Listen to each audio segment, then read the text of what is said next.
busy. I don't ever smoke the dizzy, but we can always share some ditsies. It's just a cup in time. This song doesn't have to run. Life's all of us, not every moment we can be feeling fine.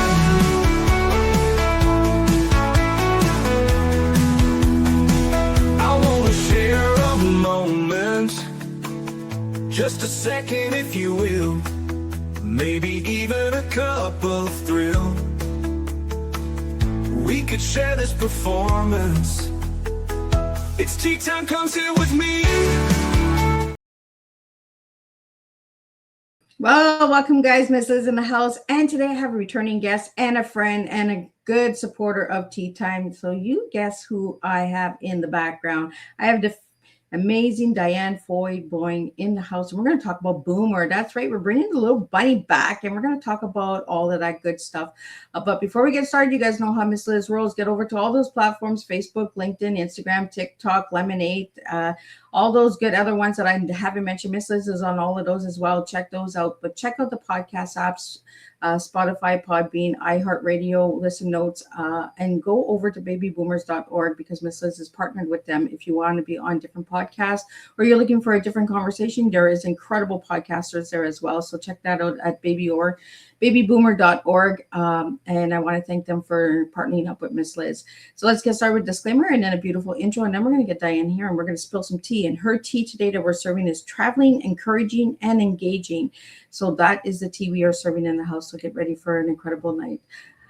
Disclaimer for Miss Liz's Tea Time live show. Miss Liz's Tea Time is a global platform dedicating to sharing real life stories, diverse perspectives, and meaningful conversations that inspire awareness, healing, and connection.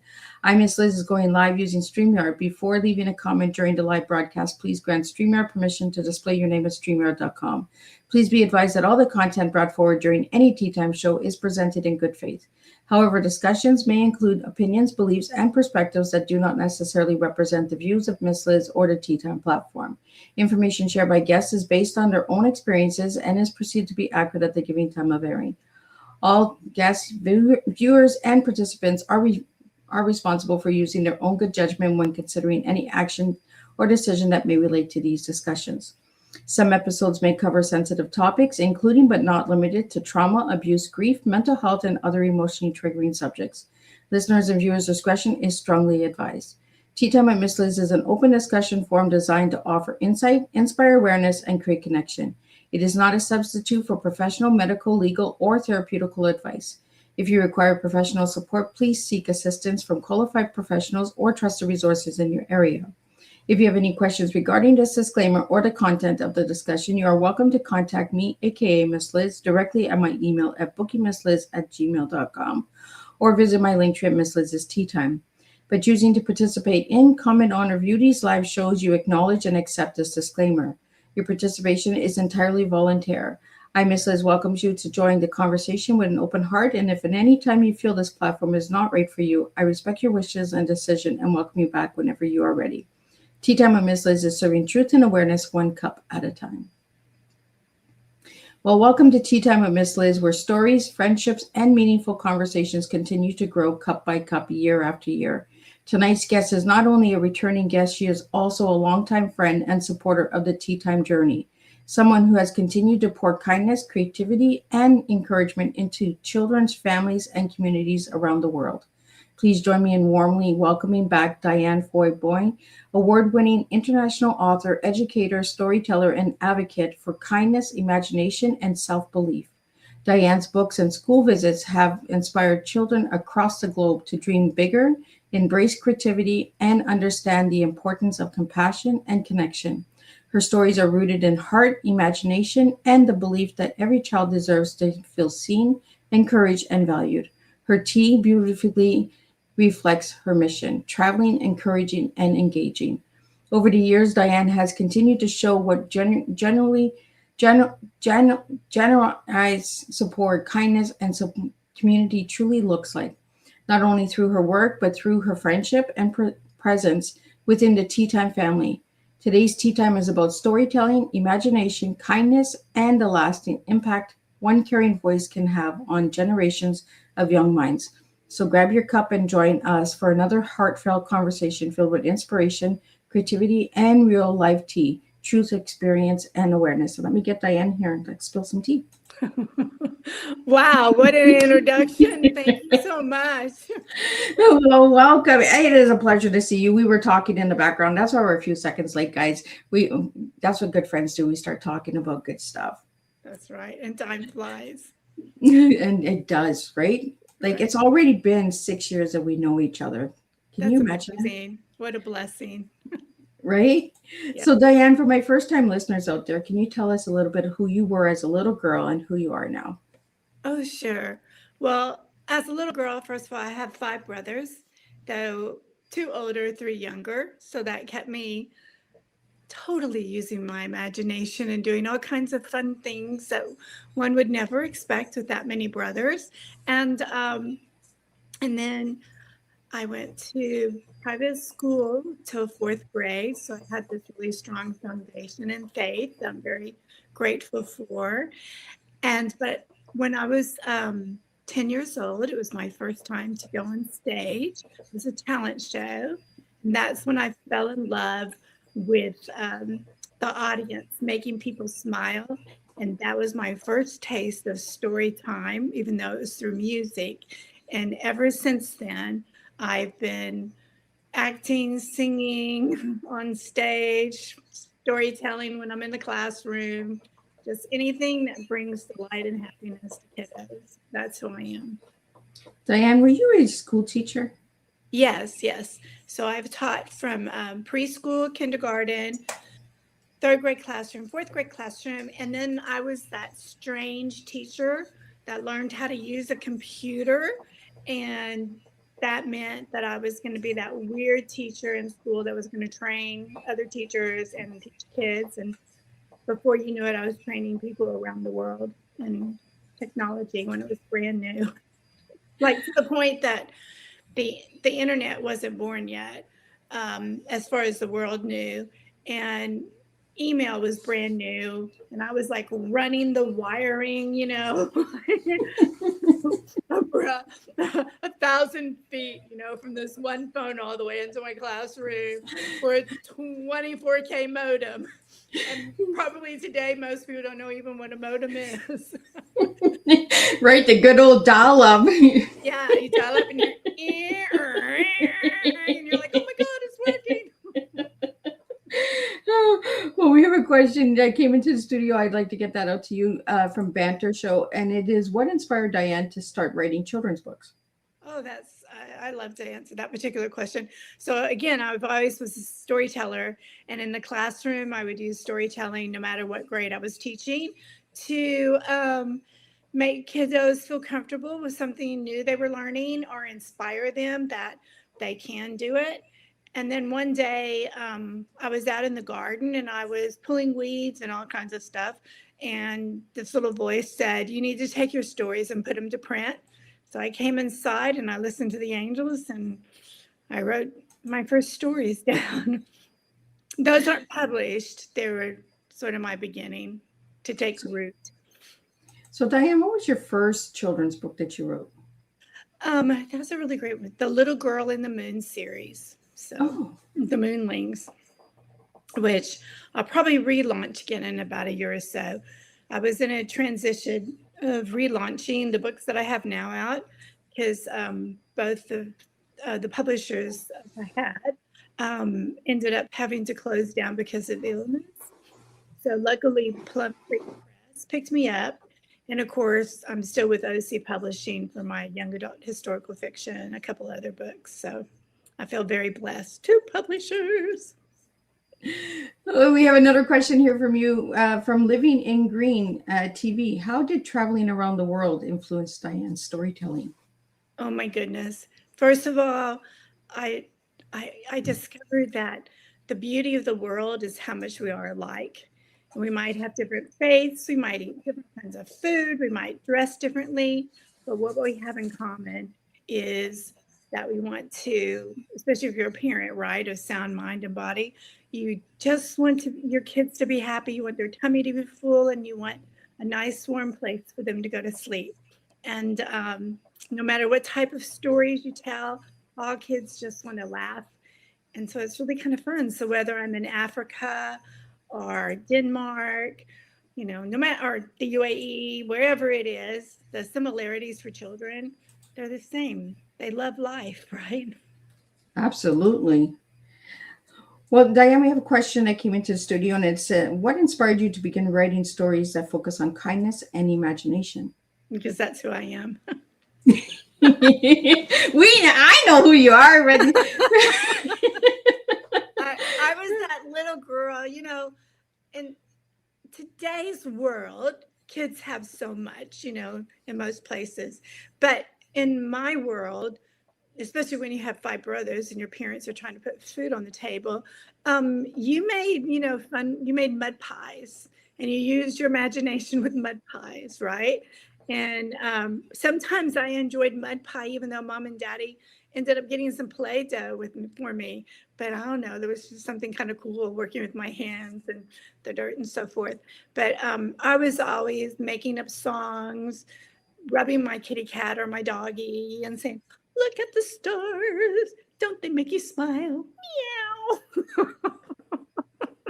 Meow." I swear we would have a lot of fun if we got together, like in person. We'd be making mud pies and singing. And That was a great question. Thank you. And everything, Jackson has a question for you, and it's, which books holds the most special meaning for Diann? Oh my goodness. How do you choose? Because you fall in love with every character, right?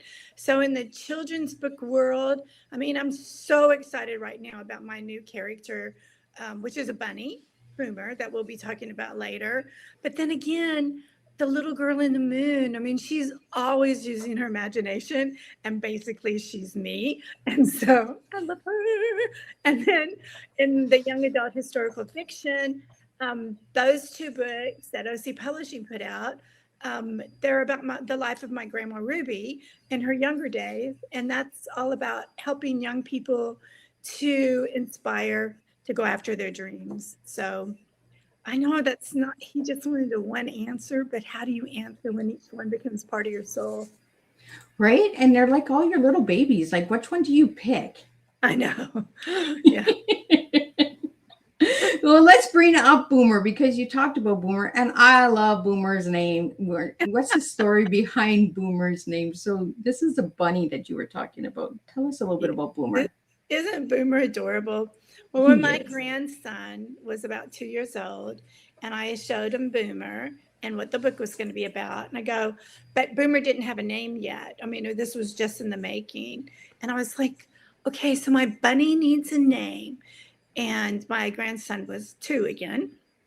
And he's like, well, let me think, and you see his little mind going. He goes, well, Grandma, bunnies like to hop.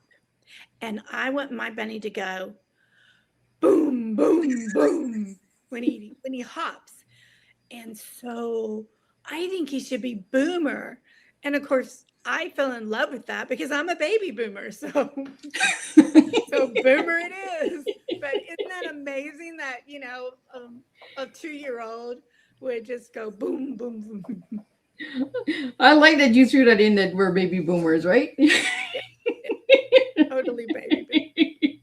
We went boom, boom, boom back in the day too, to a lot of music and all that good stuff.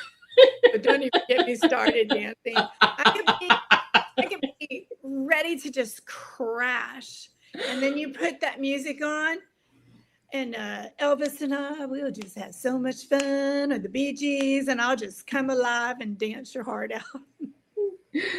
Oh my goodness, Bee Gees. I haven't heard a good Bee Gees song in a long time. Oh, did my heart throb with those guys. They were real charmers. Oh, yes. Boom, boom, boom. They were our boomer bunnies back then. That is for sure. So, Diann, tell us a little bit about Boomer. What can we find in this storybook for the children? In this particular one, Boomer, he is a curious bunny, as the book says, and his family kind of like brothers and sisters like to kind of stay close to the house, but Boomer wants to explore. And so he starts running down the path after a runner, but of course can't catch up with them. And before he knows it, discovers a town, and there is just so much to see. So now he has to get back home after he's, seen turtles and birds and et cetera, et cetera. And he has to recall how to get back home, which the teacher in me comes out, because the kids have to recall what was read to help Boomer get back home.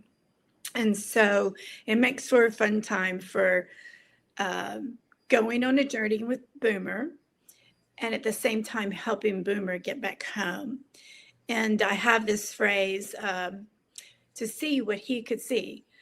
Boomer went on, da da da da da da, and then the kids can say, to see what he can see, so that they're interacting with you when you're reading to them, or if the teacher or a loved one. There you go.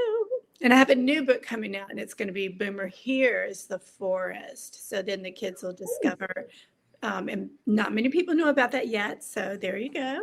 I always get dibs first. So again, that's Plum Creek Press. And I'm so excited because Boomer has another great adventure. But this time the kids are working on hearing. The first time it was all about seeing.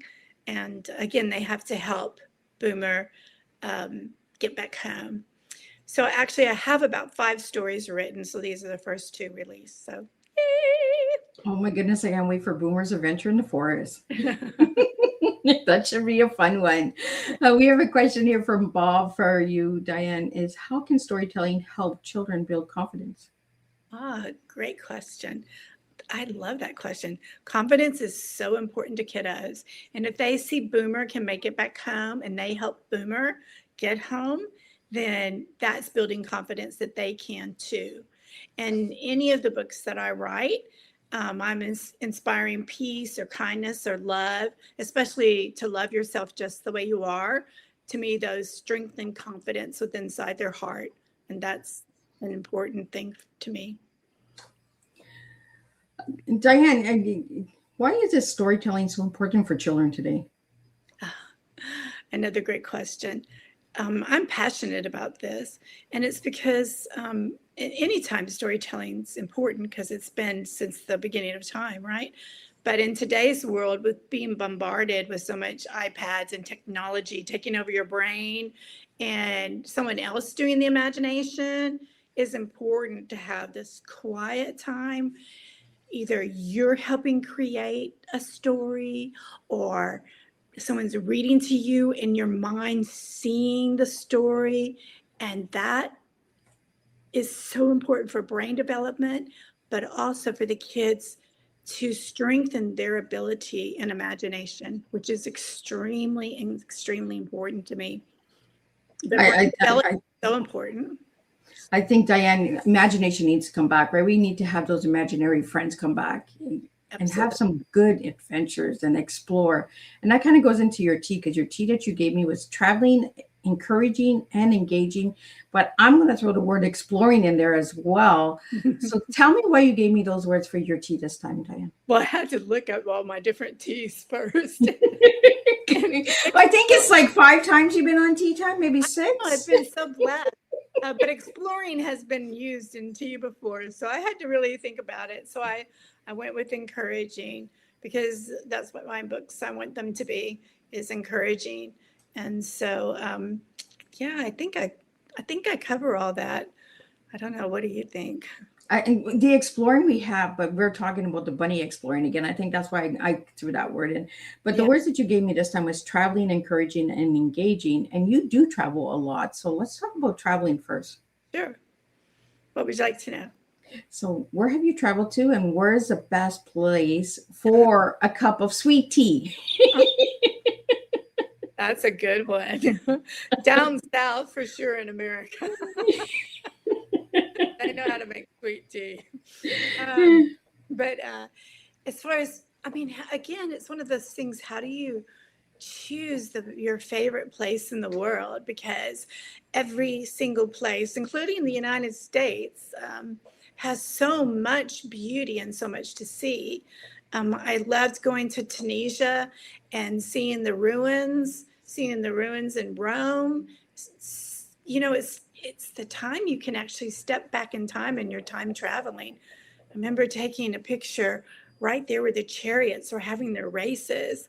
And I was just like, okay, I'm with my husband, of course. So I'm like, okay, honey, I'm going to run the race. And so I'm going to pretend I'm a chariot and I'm actually running exactly where the chariot racers were, or going into where the lion's den is and where the people had to come out, you know, and fight the lion. And I'm like, this is just unbelievable. You know, it's just unbelievable. I Absolutely. love it, right? You know, going to Greece, I really saw lots and lots of parts of Greece. But one of the things that I loved was when we went again to this theater that had been near, you know, before Christ, I believe. And we saw a play. And I'm just like, I can't believe I'm in this Roman theater, I believe it was at that time. And I'm watching, they put on a play that has been put on ever since that time. And I was just like, wow, again, traveling back in time. What a blessing, right? Especially for a girl who was a small town girl. And I used to, you know, we just had that typical 1950s style house. And of course, all the boys ended up in one room. So I was lucky. I might have had the babies every time they were born, popping in and out, but eventually over there. But the moon always came into my room. And when I saw the moon was coming, I pushed my bed because I love changing things up, even though it's like this little square room. But I put my little twin bed next to that window, and I had sheer curtains, so I'd feel like a princess. And the moon would come in, and I would travel on the magic carpet to see the world. And you know what? They sent me my husband, and I've been able to see the world, and he's my magic carpet. Is that where the storytelling comes in for the moonlings? Yes, it is. Absolutely. Oh my goodness. That is one book I don't think we've ever spoken about, is the Moonlink book. Yeah, I don't think so either. We'll have to do that. I have several out. Absolutely. We have a comment here that I want to read out to you, Diann. I love how Diann's stories and experiences remind us that kindness, imagination, and compassion can truly connect people across the world. Oh, that's so sweet. And you know, that is just so true. I've fallen in love with, you know, I've been in schools in Saudi Arabia, all over the UAE, in Ethiopia. I spent a lot of time, so your viewers know, doing humanitarian work in 3 countries in Africa, Kenya, Uganda, and Ethiopia. And I tell you, when you do that, your heart just sings. The kids are so incredible. I could stay with them all day at school. And their imagination are incredible. And in those three countries, the kids, they love to sing and dance. And of course, what do I love to do? Sing and dance. And so we're just making up stories like crazy. And in all 3 countries, English is taught in the schools. And so their English is phenomenal. I mean, they have their mother tongue, but there was no question that they could understand me. And sometimes they probably had better vocabulary than me. Well, Diann, we have a question here from Bradley, and it is, what message does Diann hope readers remember most? To love yourself just the way you are. And that's why I love having you on, because we talk about this all the time, me and you, right? Just love yourself. Yeah. Like, You can't if you don't incredible. love yourself. Yeah. Yeah. From Diann, we have, when writing your stories, how do you balance creativity, education, and inspiration in a way that truly connects with readers? Well, you have some great listeners. Thank you. I know, right? Absolutely. Wow. I want to always try to hit on all those things. So when I come up with an idea, it might like simmer in my brain for a while. And then I'm what they call a pantster. A pantster, I think, is what they call a person like me, where you come up with an idea and then you just sit down and you start writing and writing and writing it. And then you go back and you edit. And that's when I start thinking about, okay, how can I balance everything? You know, take the words back to the level of a child, and okay, does this really embrace imagination? And what is it I'm trying to get, message I'm trying to get across?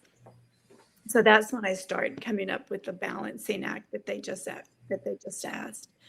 And then I test it out. I'll either go to a school, so I'm on a school board, St. Michael's Episcopal School, and it's a little preschool, so adorable. And then I'll read it to them. And if it doesn't pass, they'll tell me what I need to do. I'll read it to my grandson, and he'll go, "Well, Grandma, what was that word?" Well, that's the first time I heard that word pantster. Yeah, yeah.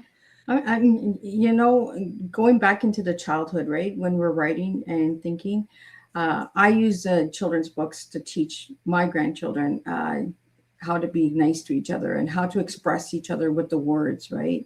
Yeah. And get them to learn how to read as well, because children's books is short stories and little pages, so they can read. Like, when you're writing your books, Diann, for the children, do you think of the phrases, or do you put them into rhyme or poetry or musical, kind of like, so they could sing the book? I wish I had that talent. I was just speaking to a lady the other day that I just met, and she writes poetry, a young girl. And I was really encouraging her to do children's books because she has the gift, but she didn't know she did. And so hopefully we're going to get together. And that's one thing I love to do, if any of you are listening, is I feel like if someone, you know, that I've been blessed, took like 15 years before I was, got my first book out. And so I feel very blessed. And so I turn around and I help people get started, and I don't charge anything because my words, you know, are a blessing from the Lord, if you don't mind me saying. And so I can't charge for something that has been, again, that makes sense at all. So, Diann, do you think that might be a future project? Make a musical book?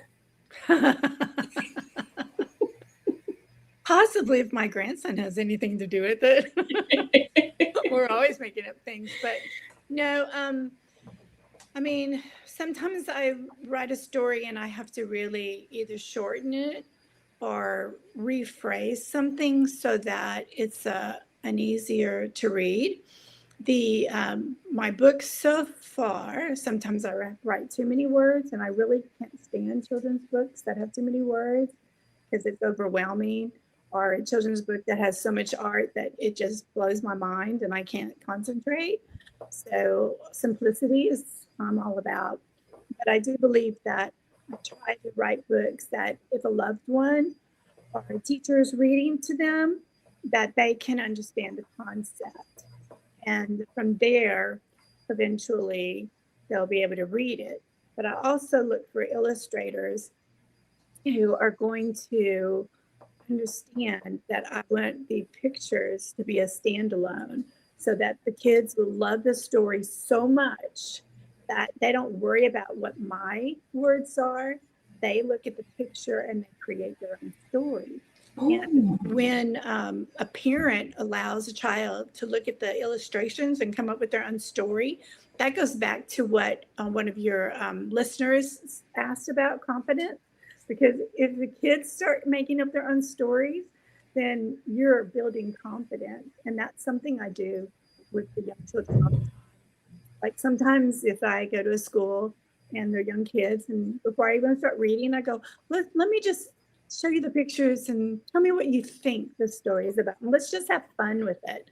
And then all kinds of things. And they give me ideas, actually. And then I go, okay, who wants to really hear what Boomer's doing with the little girl on the moon?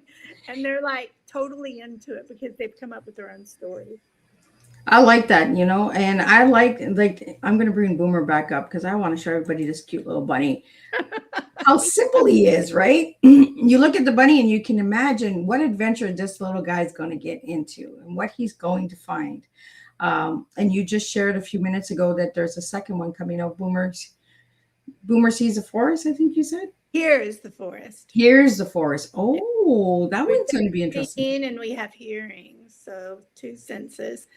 And I don't know if I ever told you, but Boomer is based on a real rabbit that I saw. No, you never told me that about Boomer. Yeah, so where I was living at the time in Kingwood, Texas, it's based on the living forest, it's known as. So there's trails everywhere. It's like one of the best places to live. So I could just walk outside early in the morning. You know, the sun hasn't quite risen yet.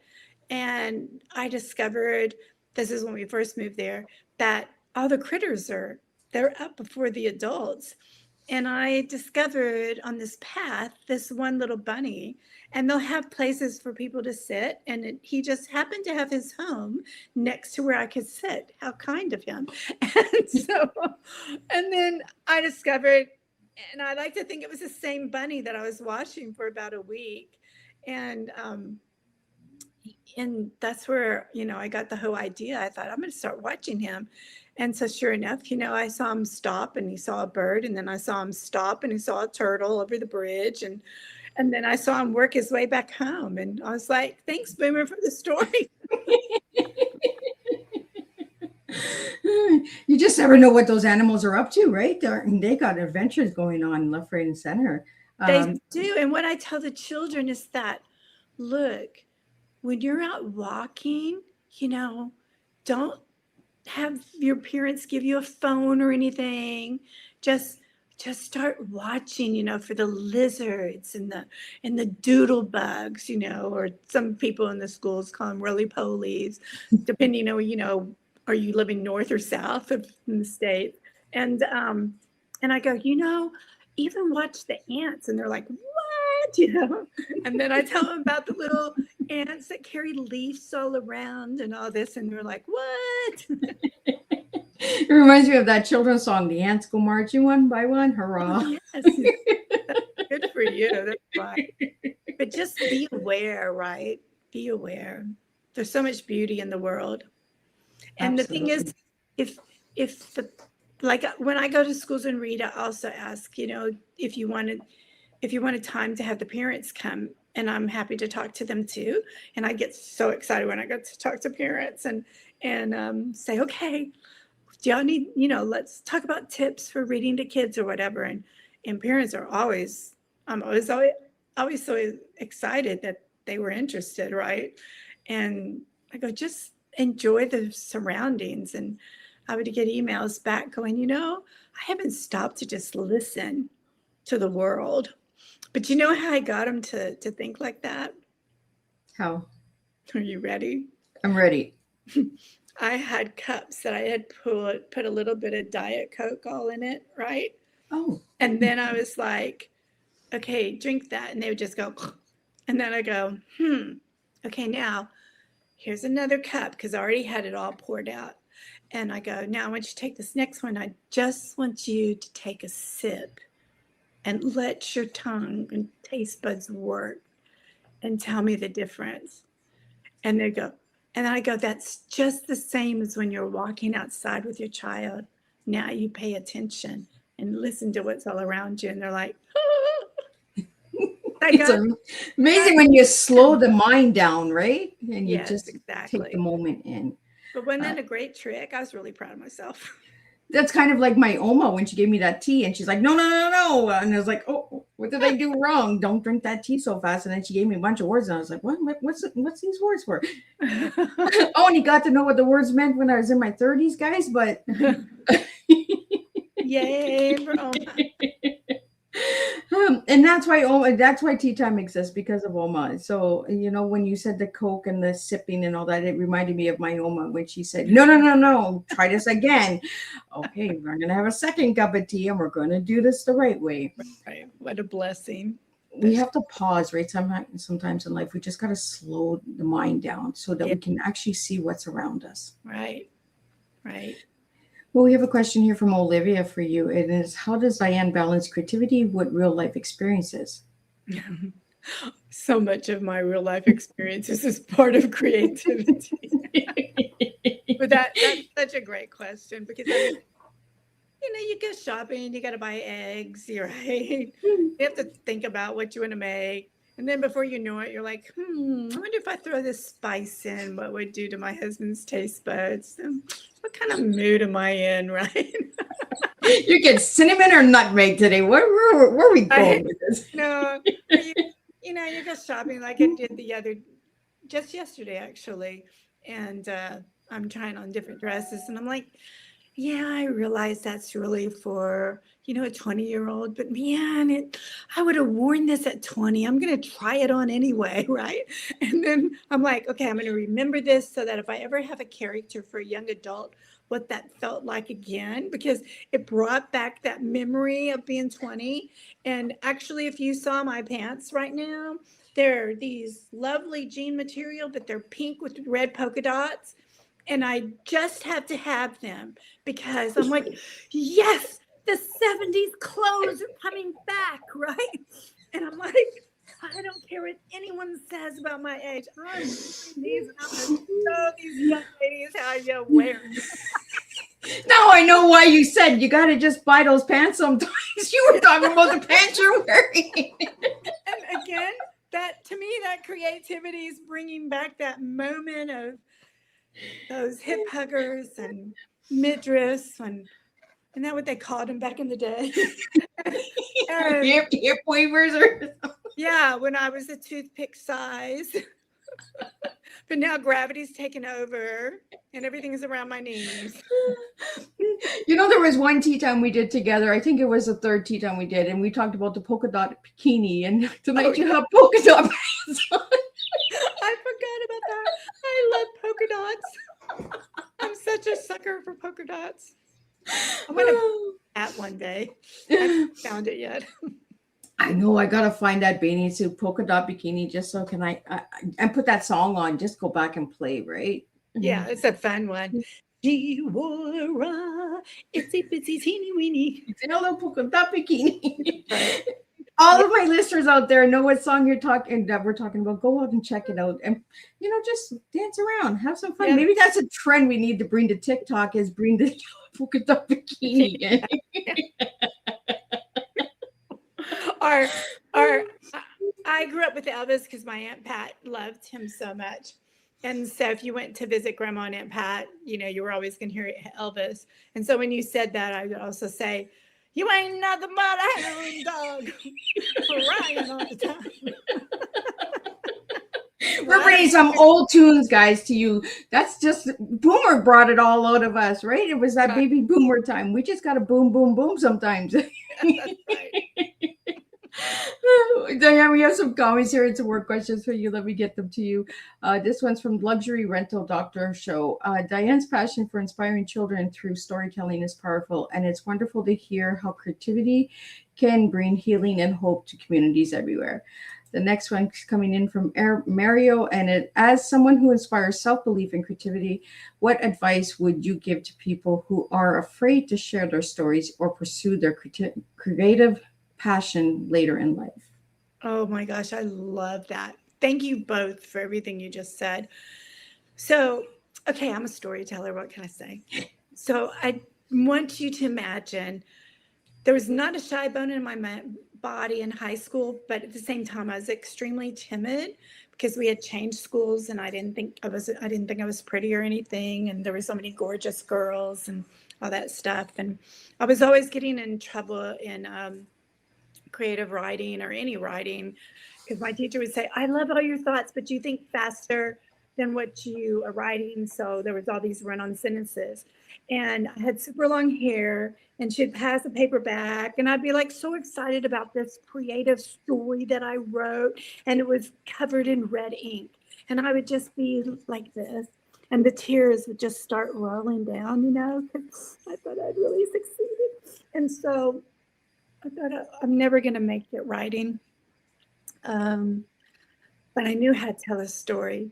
So, and I knew how to, I have a character that's going to do this because I started writing that story a while back. But again, it's me. We changed schools then. In fifth grade, and my choir teacher would not let me be in the choir because I couldn't sing. but long story short, she finally let me in if I promised not to sing, if I would only mouth the words. Well, I said, okay. But I got so excited being back on that stage again and all these people out there.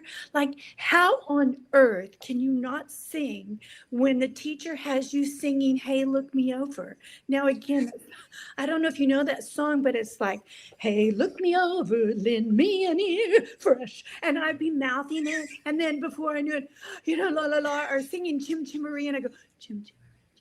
Chim Chim-a-roo. And before I know it, I'm really singing it. And she's going, shh. Of course, later on, I discovered I was singing flat, but so I learned how to sing. But based on his question is, I want people to know is here is a girl that didn't think she could, but believed she one day might be able to. And then discovering that my students loved my stories and then having an angel inspire me. It was chapters. And so we all have chapters. And if we can break that hypnotism that a teacher might have put over us and just say, no more, I'm going to do it, and just take tiny baby steps. And I will help you with those tiny baby steps. I won't be able to, I'm not great. And there might come a time you have to have the person, but I will give you the confidence that you need. Diann, you mentioned run-on sentences. Do you think that was because you didn't want the adventure to stop? You didn't want the story to stop? No, because when I write, and when I used to write before too, I used to just keep writing. No periods, no commas, no nothing, or I put the 3 dots, right? Da da da da da da. Because I'd had to pause the brain because the brain was just overstimulated. Did you find that was the issue? That was the issue. Yes, absolutely. But again, the one bit of encouragement that this one English teacher had was, I love your ideas, but you got to use your grammar. I don't have time to think of grammar. Let's get into grammar there, Diann. How important is grammar when you're writing a children's book? It's really important. To me, it's important in the sense of how you read the story. If there's an exclamation point, and the characters, you want to make sure that exclamation comes through compared to a period. You certainly wouldn't have. Stop. What was scary about that, right? So when I think of grammar, I think about how I would read that or act that out on stage to make it come to life. That's what grammar is for me, making things come to life. Does that make sense? It does. As writers out there that are listening to our show tonight and that'll catch the replay, what do you guys think about the grammar? Is it like a pause? Because for me, they had to show me like stop signs. Stop, just stop. Because I would just write. And they're like, where are we stopping in this story? Yeah. Exactly. But it was just overstimulated, right? So many words, so much expression that wants to come out that you just write. Right, exactly.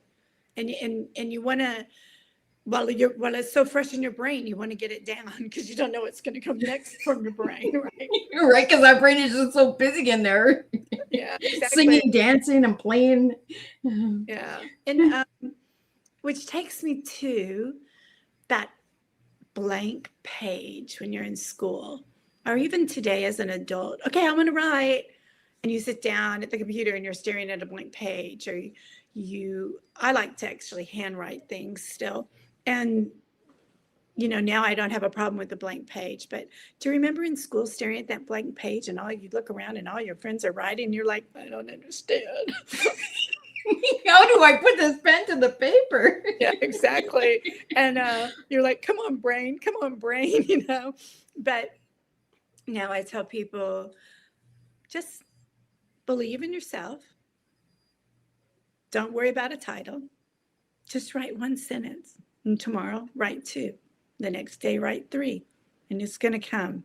And it may not be the order you want by the time you finish, but don't worry about it. be a pantster. Just get it out. And then we'll worry about the order. So even if you're the kind of person, like one of my daughters, she wants everything all in order and do the outline and everything. Yeah, that's not me. Throw that outline out. Just what is the concept you want to get across? And then just tell the story. And the older I get, the more I just want to use animal characters because I won't get in trouble, like, oh my gosh, she's using a girl and she's not using a boy enough, or oh my gosh. I just will be neutral with a nice little animal. And you can really express, I find, more with the animals than you can with human anyway in today's world. Yes, in today's world. Yeah. And kids relate to it too. So, right.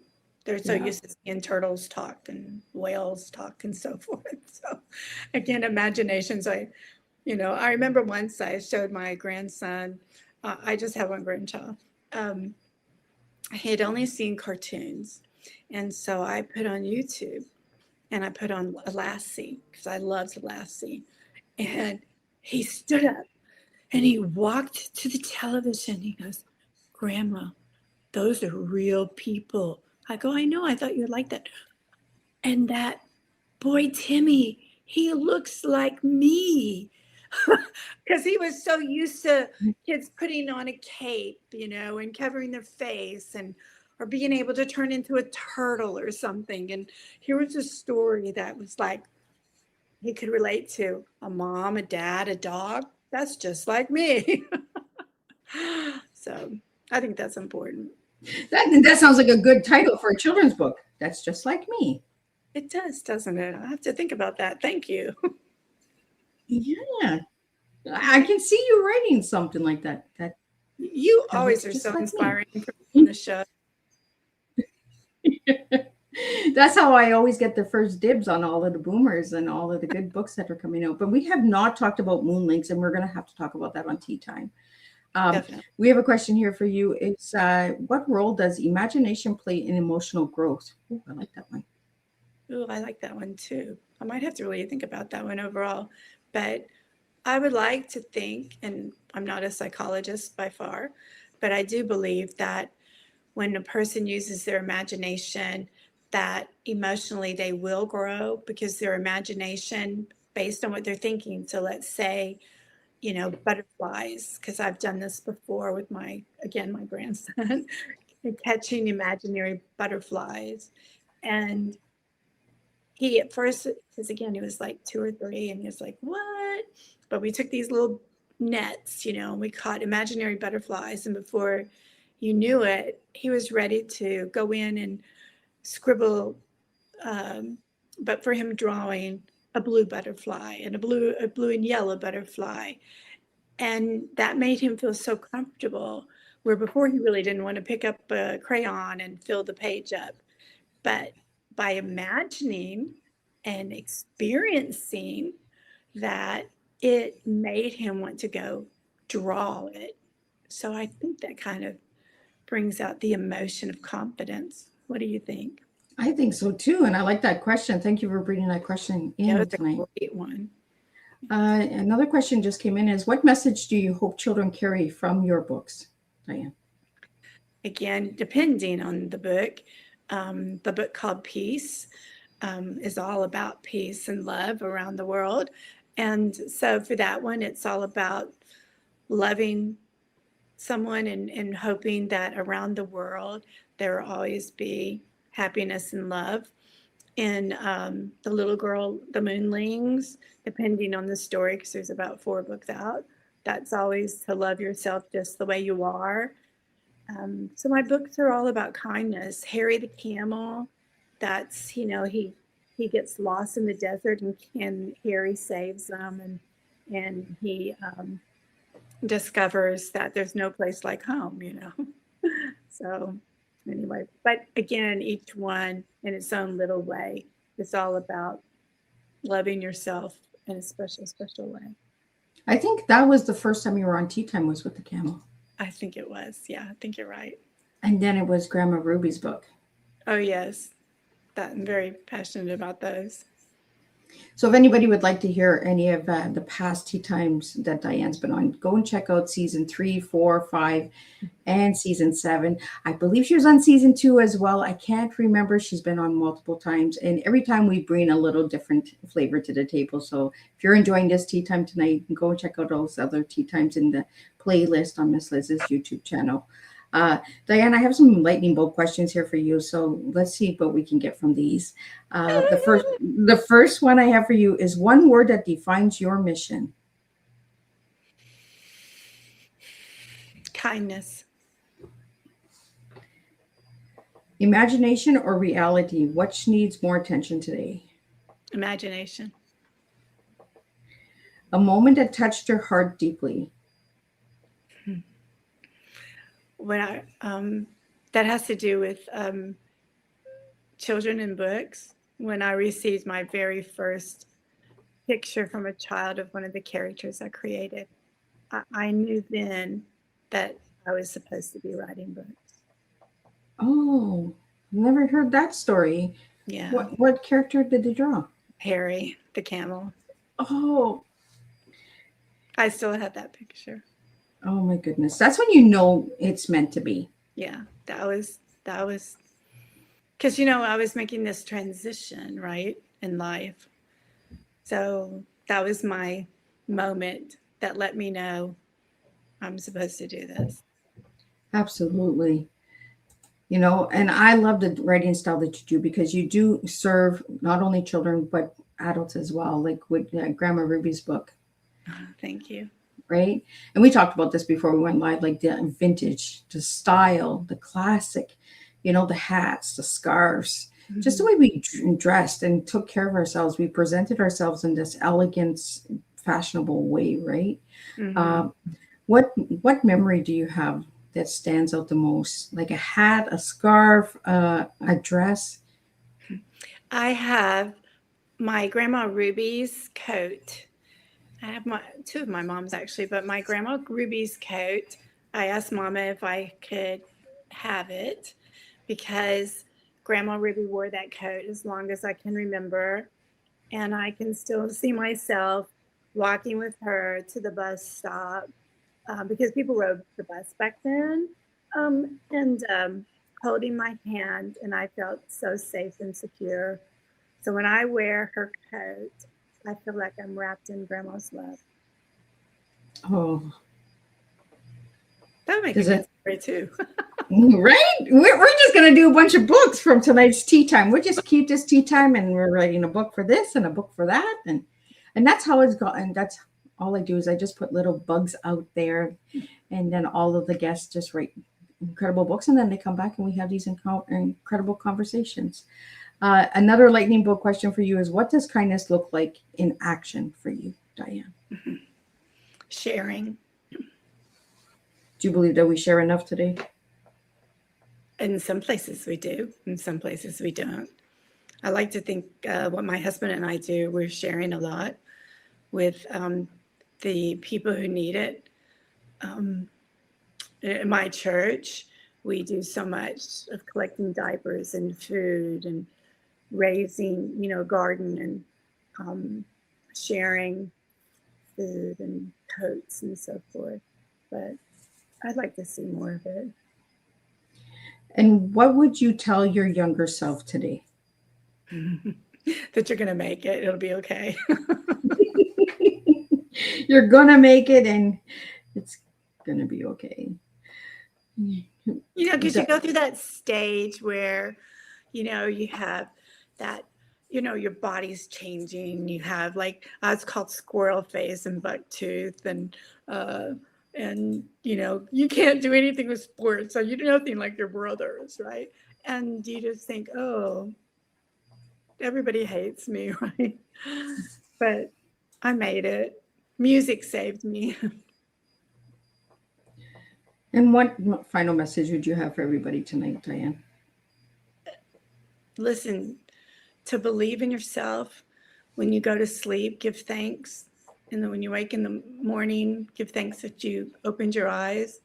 And listen to, if you're yearning for something different to do, think about what was it that you made you the happiest, and that had nothing to do with parenting or just, what was it in high school that, like really, was it being on the, playing in the band or walking in ROTC, whatever it was, and figure out how to make that feeling come back.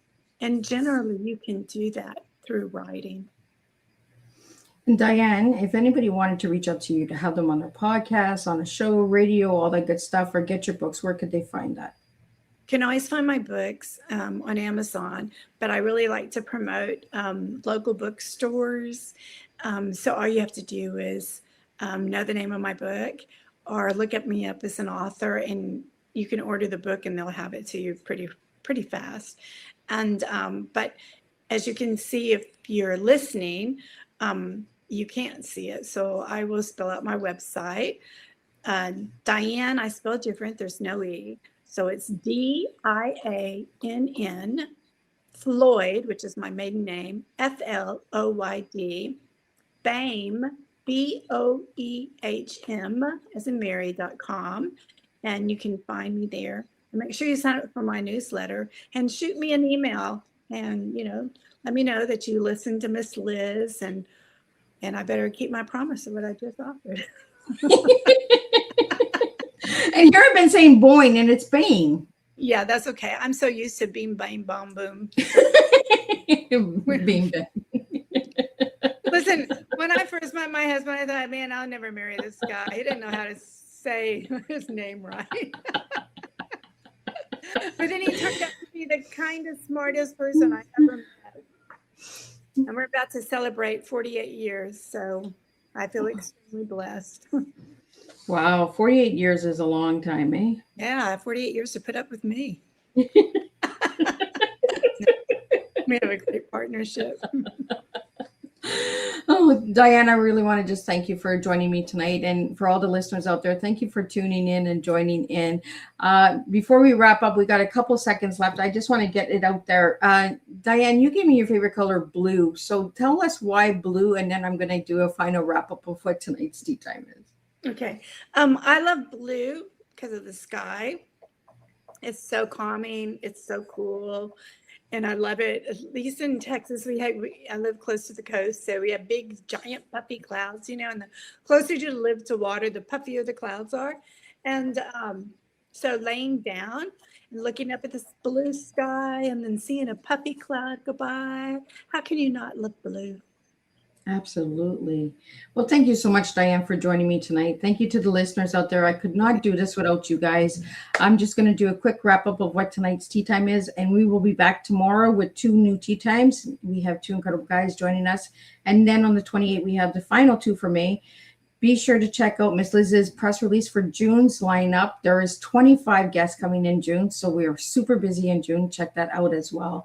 What a beautiful and heartwarming conversation tonight. Diann, thank you not only for returning to Tea Time Table once again, but for being such a genuine friend, supporter, and uplifting presence over the years. Your kindness and encouragement has touched more people than you probably even realize. Tonight reminded us that stories truly matter, especially the stories shared with children. Your work creates spaces where imagination grows, kindness feels important, and children learn that they are capable of dreaming, creating, and believing in themselves. In a world that sometimes feels rushed or disconnected, your storytelling continues to bring warmth, hope, and meaningful connection back into conversation. One of the strongest reminders from tonight is this: the words we share with children today often become the voice they carry within themselves tomorrow. Here's some food for thought to leave with everyone tonight. What kind of words, encouragement, and example are we planting into the next generation? Because kindness is not small, imagination is not small, and making one child feel seen can change a lifetime. Thank you, Diann, for continuing to inspire through stories, friendship, and the beautiful energy you bring into the world. Until our next time, keep encouraging, keep engaging, and keep serving real life tea, one story at a time. And I'll see everybody, and we'll do this all over again. Thank you so much, Diann, for joining me. Thank you for having me. And thank you to your guests for all those fabulous questions. Well, I want to just thank everybody. I'll see you guys tomorrow, same time, same place, and we'll do this all over again.